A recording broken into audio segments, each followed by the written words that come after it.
V redu, pa se potopimo v ta, recimo mu, precej bizaren svet sodobne spletne zabave. Svet, kjer se zdi, da je meja med resničnostjo in predstavo praktično izginila. In vse se vrti okoli enega vprašanja: kako narediti dober šov? No, zato obstaja posebna formula in danes jo bomo pogledali. In kje se vse skupaj začne? Ja, kot piše tukaj, z avtom v avtopralnici. Sliši se preprosto, ampak gre za idejo, ki je v svojem bistvu, precej uničujoča. In ravno ta ideja popolnoma ujame to kaotično energijo, o kateri bomo danes govorili. Torej, kaj točno se je zgodilo? Poglejmo korake.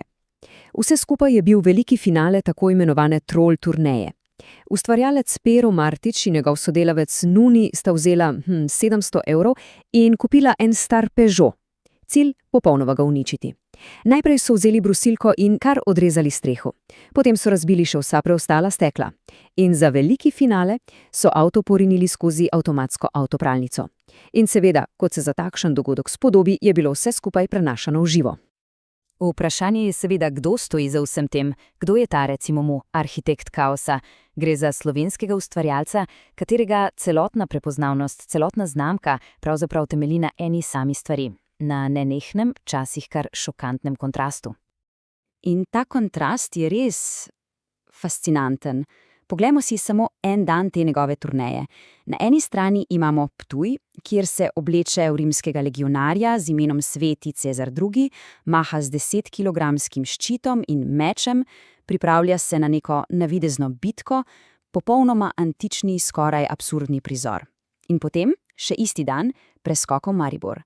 Tam ga najdemo na strešni restavraciji, kjer je najboljši burger v regiji, nato pa se spusti po Pohoret v tistem hitrem sankališču, čisti sodobni adrenalin. Torej, gre za popoln preskok iz enega sveta v drugega, vse znotraj nekaj ur. No, in zdaj se morda zdi, da je vse skupaj samo en velik, naključen kaos, kaj ne? Samo uničevanje in iskanje adrenalina. Ampak v resnici ni tako. Pravzaprav se za vso to norostjo skriva presenetljivo dobro premišljena struktura. Obstaja metoda. In ta metoda, ta formula, postane očitna, ko pogledamo konkretne dogodke. Naprimer, dogodek Ne umakni roke. Osnovni izziv je preprost, kdo bo najdlje držal roko na mizi. Ampak potem so tu še bizarne mini izzivi, recimo žvečenje neprižgane cigarete za neko prednost. In kaj se zgodi na koncu? Zmagovalce se drži nekih stranskih dogovorov in dejansko razdeli vse nagrade. Ali pa drug primer, Vzemi ali pusti, ki temelji na znani TV oddaji. Tukaj je ključno to, da lahko gledalci kar preko QR kode postanejo tekmovalci. In potem se zgodi nekaj povsem spontanega. En vplivnež kar iz svojega žepa podari tekmovalcu 100 €. Torej, vidimo, da pod vso to kaotično površino tiči presenetljiva plast skupnosti in celo neke vrste fair playa. In točno to potrjuje ta izjava. Ne gre več samo za igro posameznikov, postalo je nekaj skupnega, nekaj komunalnega.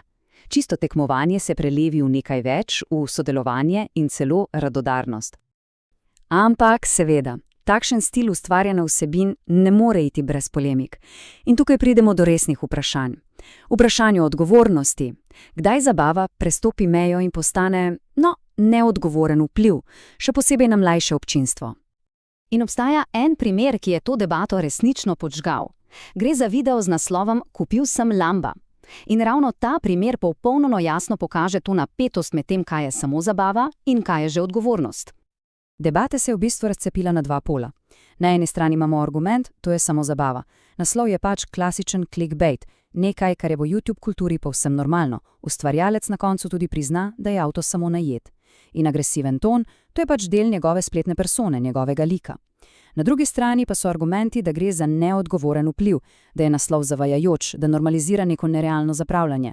Potem je tu še močna promocija spletnih iger na srečo, kar je za mlade lahko zelo problematično, in da posmehljiv ton do gledalcev ustvarja toksično okolje.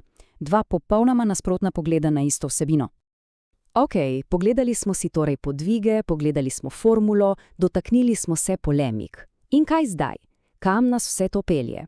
Kaj to pomeni za prihodnost zabave? Če povzamemo, je jasno, da smo priča neki novi formuli zabave, ki združuje kaos in strukturo, ampak najpomembneje je tole.